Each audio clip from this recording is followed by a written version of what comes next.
Hello everyone, आप सभी का स्वागत है विजडम के इस ऑनलाइन प्लेटफॉर्म के ऊपर। मैं नितिन शर्मा स्वागत करता हूं आप सभी का।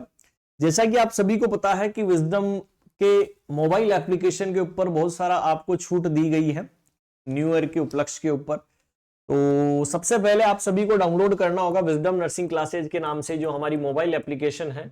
सबसे पहले जाकर वो बाई कर लो, ठीक है। और वहां पर आप जैसे ही डाउनलोड कर लोगे तो वहां पर आपको जो है बुक्स भी मिलेगी और कोर्सेज भी मिलने वाला है। फिर भी यदि आपको कोई प्रॉब्लम आती है तो 858-20-782 के ऊपर कॉल करो। 3 बुक्स जो है वो हमारी चल रही है। सबसे पहली एमसीक्यू बुक है, देन थ्योरी की बुकलेट है और ओल्ड एमसीक्यू या ओल्ड पेपर की बुक है। ये बुक्स आप फ्लिपकार्ट के ऊपर भी बाई कर सकते हैं यदि आपको फ्लिपकार्ट यदि आप चलाते हैं। यदि आप ऐप से बाई करना चाहते हैं तो वहां से भी आप बाई कर सकते हैं। सुबह 9 बजे से लेकर शाम को 5 बजे के बीच में आप कॉल कर सकते हैं और मंडे टू सैटरडे तक आप बात कर सकते हैं। ओके, तो ये एक छोटी सी इंफॉर्मेशन थी।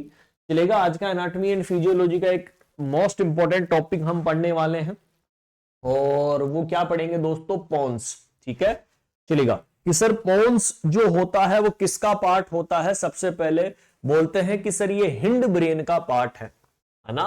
अरे पोन्स जो होता है वो कौन से पार्ट होता है? कि सर ये हमारे हिंड ब्रेन का पार्ट हमें देखने को मिलता है। आप सभी जानते हैं हिंड ब्रेन आपका लास्ट वाला पोर्शन आपको देखने को मिलता है जो आपके कहां पाया जाता है? ब्रेन का सबसे लास्ट पोर्शन होता है। अब सर पोन्स की बात करते हैं तो पोन्स किससे मिलकर बना हुआ है? यह न्यूरॉन से मिलकर बनता है। यह भी न्यूरॉन से मिलकर बनता है। देखो, वेरी वेरी इंपॉर्टेंट क्या है? यह न्यूरॉन से मिलकर बनता है। That clear?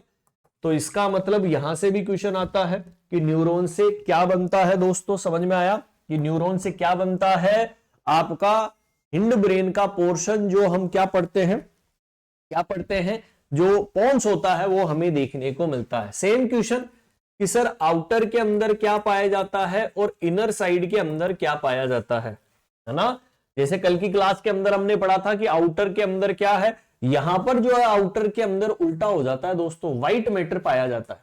ठीक है, लेकिन यहां पर क्या पाया जाता है? ग्रे मैटर जो है वो हमें देखने को मिलता है। ठीक है कि सर जो है पोन्स जो होता है यह ब्रेन स्टेम का पार्ट है। पोन्स भी ब्रेन स्टेम का पार्ट होता है। ये क्वेश्चन आया हुआ है, ब्रेन स्टेम का पार्ट होता है। आप सभी जानते हैं कि ब्रेन स्टेम के अंदर आपका पोन्स आता है, सेरिबेलम आता है, मेडुला ऑब्लोंगेटा आता है। तो इसका मतलब पोन्स आया है तो इसका मतलब कि ये ब्रेन स्टेम का पार्ट है। बिल्कुल, इन तीनों को यदि हम इकट्ठा कर लेते हैं तो उस कंडीशन को हम ब्रेन स्टेम के नाम से जानते हैं और ब्रेन स्टेम का पार्ट हमें देखने को मिलता है। कि सर यह एक सेंटर रखता है और यह कौन सा सेंटर रखता है? Micturition centre. यह मिक्चुरेशन सेंटर रखता है। Is that clear?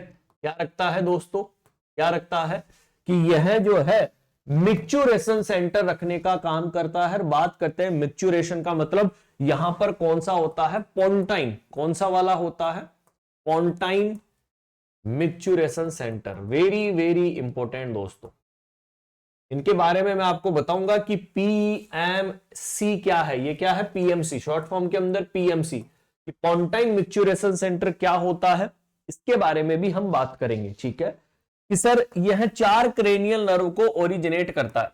यह 4 जो क्रेनियल नर्व होती है, 12 में से 4, ठीक है, यह 4 क्रेनियल नर्व को ओरिजिनेट करता है।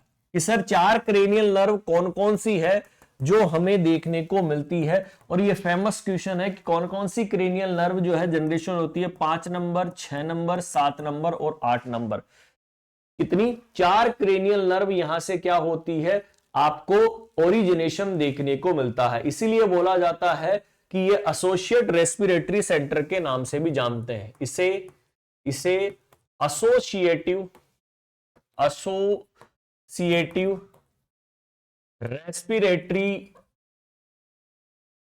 सेंटर के नाम से भी जानते हैं।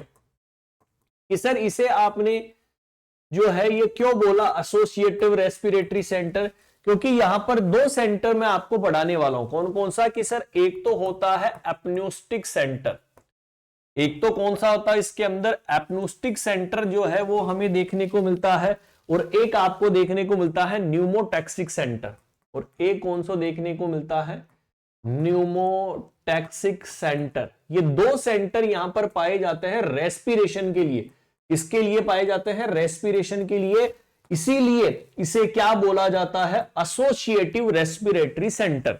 अब बात करते हैं कि एपन्यूस्टिक सेंटर सर क्या काम करता है। बोलता है कि यह डेप्थ को बढ़ाता है, इंक्रीज डेप्थ। डेप्थ का मतलब होता है गहराई। अरे जब आप सांस लेते हो गहरी गहरी, तो इसका मतलब वो एपन्यूस्टिक सेंटर होता है जो यहां पर काम करता है। मतलब यदि आपको डीप श्वसन करना है, डीप रेस्पिरेशन करना है,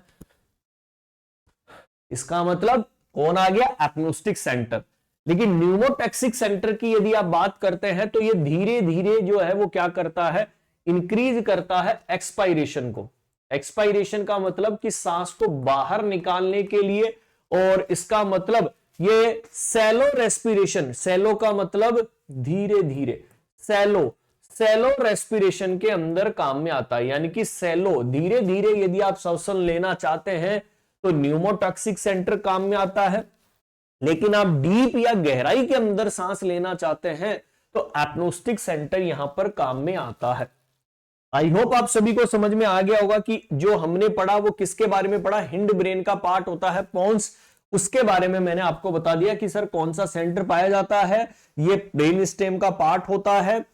4 क्रेनियल नर्व 5, 6, 7 और 8 नंबर की क्रेनियल नर्व को ओरिजिनेशन करता है।